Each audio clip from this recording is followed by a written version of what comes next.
ሰላም እንደምን ሰንብታችኋል የተወደዳችሁ ተመልካቾቻችን። በሳምንቱ በጣቢያችን ከተላለፉ ዜናዎች መካከል አበይት ያልናቸውን መራርጠን ይዘንላችሁ ቀርበናል። አብራችሁን ቆዩ።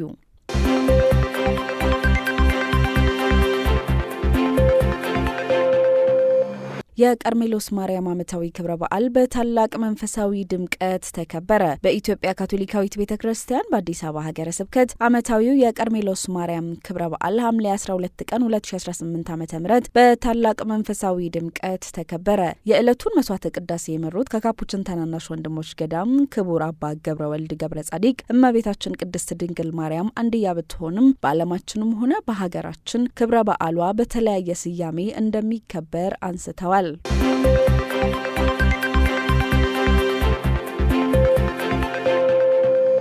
በአዲስ አበባ ሀገረ ስብከት ማዕረገ ክህነትና ድቁና ተሰጠ።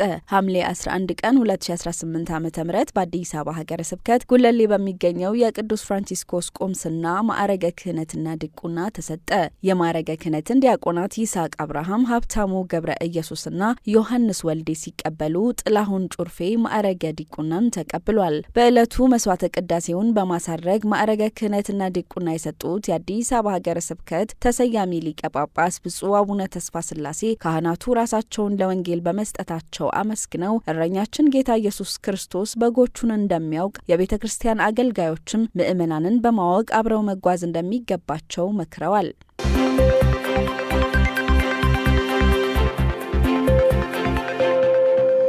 የሁምቦ ቅዱስ ፍራንቺስኮስ የቅድመ መደበኛና የመጀመሪያ ደረጃ ትምህርት ቤት የ2018 ዓ.ም የትምህርት ዘመን መዝጊያና የምረቃ ስነ ስርዓት አካሄደ። በኢትዮጵያ ካቶሊካዊት ቤተክርስቲያን በሶዶ ሀገረ ስብከት የሁምቦ ቅዱስ ፍራንቺስኮስ የቅድመ መደበኛና የመጀመሪያ ደረጃ ትምህርት ቤት የ2018 ዓ.ም የትምህርት ዘመን መዝጊያና የቅድመ መደበኛ የተማሪዎች የምረቃ ስነ ስርዓት በደማቅ ሁኔታ አካሂዷል። ትምህርት ቤቱ በዘንድሮ የትምህርት ዘመን ወንድ 40ና ሴት 49 በድምሩ 89 የቅድመ መደበኛ ተማሪዎችን በማስመረቅ ወደ አንደኛ ክፍል አዛውሯል።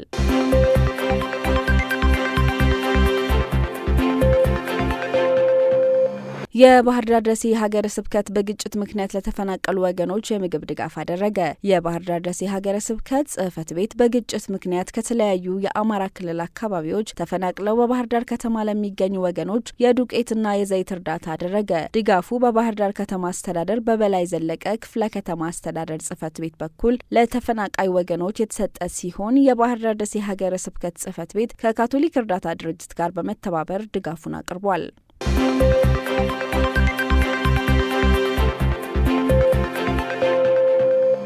በየ4 ዓመታት የሚካሄደው የምስራቅ አፍሪካ የጳጳሳት ጉባኤ በኬንያ አዘጋጅነት ከሐምሌ 12 ቀን 2018 ዓ.ም ጀምሮ እየተካሄደ ይገኛል። ጉባኤው በሳምንቱ የተለያዩ ርዕሰ ጉዳዮች ላይ ውይይቶችንና የተለያዩ መርሃ ግብሮችን እያካሄደ ይገኛል። ቅድስት መንበር ሁለንተናዊ የሰው ልጅ እድገት ክፍል ኃላፊ ብፁዕ ካርዲናል ሚካኤል በመሩት የመክፈቻ መስዋዕተ ቅዳሴ ላይም ከ9 አባል ሀገራት የመጡ ከ100 በላይ ብፁዓን ጳጳሳት ተገኝተዋል። በዚሁ በምስራቅ አፍሪካ ካቶሊክ ዩኒቨርሲቲ በተካሄደው የመክፈቻ መስዋዕተ ቅዳሴ ላይ ከብፁዓን ጳጳሳት በተጨማሪ በኬንያ ከሚገኙ ሀገረ ስብከቶችና ቁምስናዎች የተሰበሰቡ በሺዎች የሚቆጠሩ ምዕመናንና እጅግ በርካታ ወጣቶች ተገኝተዋል። የምስራቅ አፍሪካ ጳጳሳት ወጣቶችን በመወከል ከሁሉም አባል ሀገራት የተወከሉ ከ30 በላይ ወጣቶች ባሳለፍነው ዓመት የተሰበሰበውን መረጃ በማጠናቀር ሐምሌ 14 ቀን 2018 ዓ.ም ለ21ኛው የምስራቅ አፍሪካ የጳጳሳት ጉባኤ አቅርበዋል። በጉባኤው ኢትዮጵያን ወክለው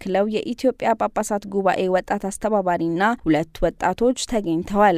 በጉባኤው በምስራቅ አፍሪካ ጳጳሳት አባል ሀገራት ወጣቶች በቀረቡ ተግዳሮቶች ዙሪያ እንዲሁም የመፍትሄ ሀሳቦች ተቀምጠዋል። ከነዚህም መካከል የወጣቶች ቢሮ በአሚሲያ ጽሕፈት ቤትና በሁሉም ሰበካዎች እንዲከፈት፣ ከወጣት ጋር እንዲሰሩ ለሚመደቡ ካህናትና ለገዳማውያን በቂ ስልጠና እንዲሰጥ፣ ለወጣት ባለትዳሮች ቀጣይነት ያለው ህንጸት እንዲሰጥ፣ ከወጣቶች ጋር ውይይት እንዲደረግ፣ የመሪነትና የውሳኔ ዕድል እንዲሰጥና ሌሎች የመፍትሄ ሀሳቦች ተካተዋል። የጳጳሳት ጉባኤው በ4ኛ ቀኑ የምስራቅ አፍሪካ ሚሲያ ጳጳሳት 21ኛ ጉባኤ ጽሕፈት ቤቱን ጨምሮ በስሩ በሚገኙ የቤተ ክርስቲያን ተቋማት ዙሪያ ውይይት አድርጓል። በ21ኛው የምስራቅ አፍሪካ ጳጳሳት ጉባኤ ከቤተ ክርስቲያኗ ዋና ዋና 4 ክፍሎች በተጨማሪ በተለይም ከዚህ በፊት በነበረው 20ኛው ጠቅላላ ጉባኤ ላውዳቶ ሲን መሰረት በማድረግ ከአየር ንብረት ጋር በተገናኘ የተደረጉ ውሳኔዎች ተግባራዊነት ሪፖርት ቀርቧል።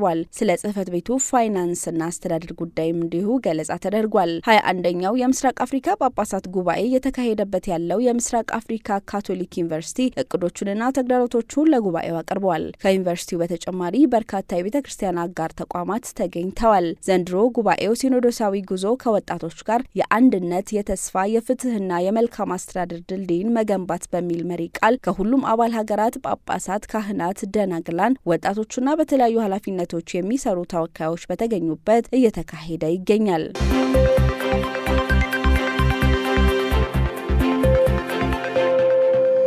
የተወደዳችሁና የተከበራችሁ ተመልካቾቻችን በሳምንቱ በጣቢያችን ከተላለፉ ዜናዎች መካከል አበይት ያልናቸውን መራርጠን ወደ እናንተ ያደረስንበት ሳምንታዊ የዜና ጥንቅራችን በዚህ ተጠናቋል። ከቀሪ የጣቢያችን ስርጭቶች ጋር መልካም ጊዜ